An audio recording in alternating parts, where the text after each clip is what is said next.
Tim here. Just wanted to do a little comic book review of Harley Quinn and the Gotham City Sirens Omnibus. It's a chunky ass graphic novel made by Paul Dini, Peter Kalawi, Tony Bedard, Gilliam March, and Andre Guinaldo. I really enjoyed it. I smashed this out in probably about 2 days, and it's a really interesting take on just all Poison Ivy, Harley Quinn, and Catwoman all kind of banding together. It's kind of set after Batman Hush comic, so there's a little bit of background for Catwoman in there, but for the most part you can really just read it by itself without any real background info for a whole bunch of other comics or anything like that. The artwork I feel is phenomenal. Like, it all looks super realistic. There's still like some slight sexualization of the characters, but that's kind of just a thing for comic books that were made in the now. But I think this was made back in 2009 and went through to 2015.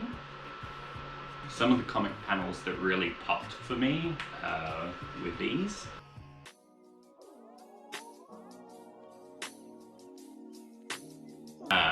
Really cool, really interesting. Harley Quinn's just broken up with the Joker, and she's trying to deal with that.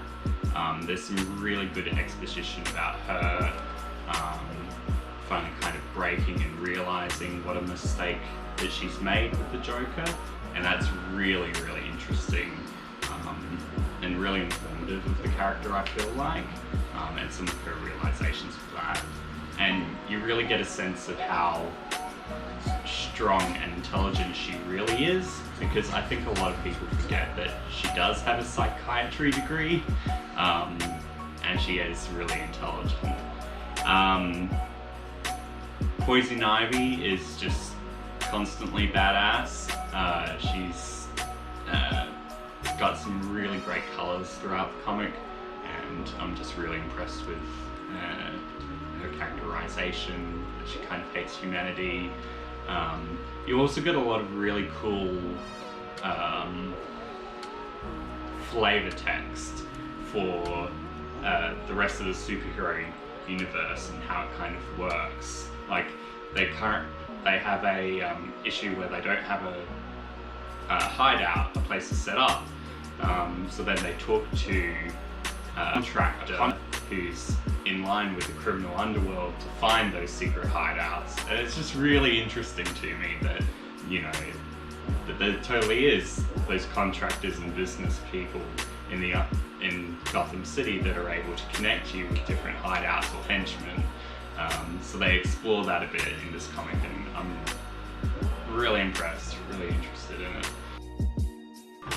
I really enjoyed the scenes where Poison Ivy is kind of struggling with the part of herself where she still feels completely separated from the human world, but she's still struggling with wanting to preserve nature at all costs, and they explore that in this, which I feel is done really, really well. I super appreciate that they've found a really good balance between action scenes and story dialogue.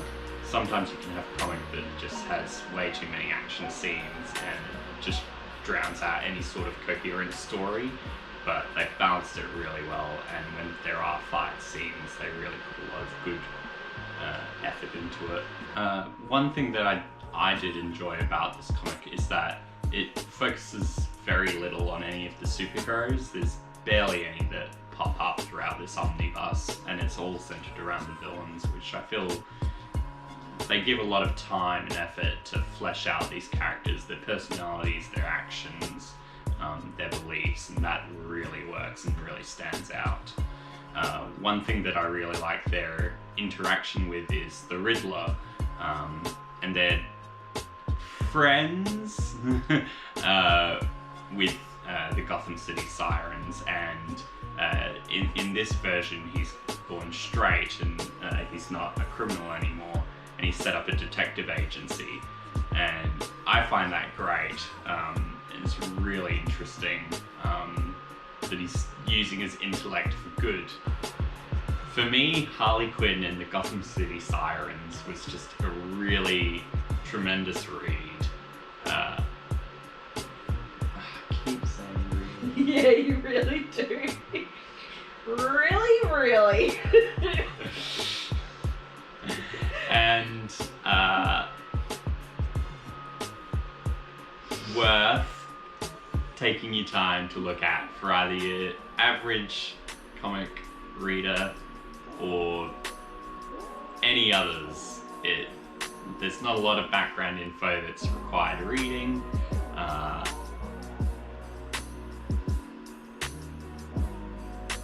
It's really good. It's really good.